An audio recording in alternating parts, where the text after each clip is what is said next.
Media మిత్రులకు అదేవిధంగా వామపక్ష విద్యార్థి సంఘ నాయకులందరికీ కూడా ముందుగా పీడిఎస్ ఖమ్మం జిల్లా కమిటీ తరఫున విప్లవ వందనాలు తెలియజేస్తా ఉన్నాం.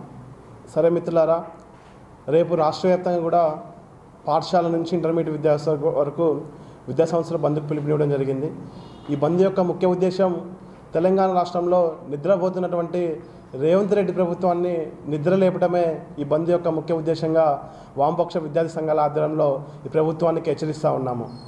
ఎందుకంటే ఆనాడు 420 హామీల పేరుతోటి ఎలక్షన్ల ప్రచారానికి వచ్చినటువంటి మీరు నేడు రాష్ట్రంలో అధికారంలోకి వచ్చిన తర్వాత 2 అసెంబ్లీ సమావేశాల్లో కూడా 15% కూడా విద్యారంగానికి బడ్జెట్ కేటాయించలేదు. అదేవిధంగా గత ప్రభుత్వాన్ని మీరు ప్రశ్నించారు. తెలంగాణ రాష్ట్రంలో మేము స్కాలర్షిప్స్ రీయింబర్స్మెంట్ పెండింగ్ ఉన్నాయి, మేమైతే వెంటనే చెల్లిస్తామన్నారు. మరి స్కాలర్షిప్స్ రీయింబర్స్మెంట్ పెండింగ్ విడుదల చేయకపోగా ఎస్సీ ఎస్టీ బెస్ట్ అవైలబుల్ విద్యార్థులు ఎవరైతున్నారో వారు చదువుకున్నటువంటి వారికి కూడా 200 కోట్ల రూపాయలు కూడా పెండింగ్ ఉన్నటువంటి పరిస్థితి నేడు రాష్ట్రంలో కనబడుతూ ఉంది.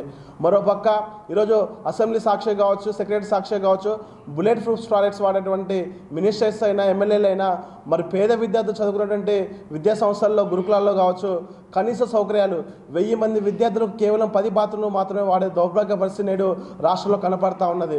ఈరోజు అర్ధాకలతో చదువుకునే పరిస్థితి కనబడతా ఉన్నది. మీరు పెంచినటువంటి మెస్ ఛార్జెస్ ఎక్కడా కూడా ఇంప్లిమెంటేషన్ చేయట్లేదు. వీటి మీద మీరు సమీక్ష చేయాల్సినటువంటి విద్యాశాఖ మంత్రి తెలంగాణ రాష్ట్రానికి కరువైపోయారు.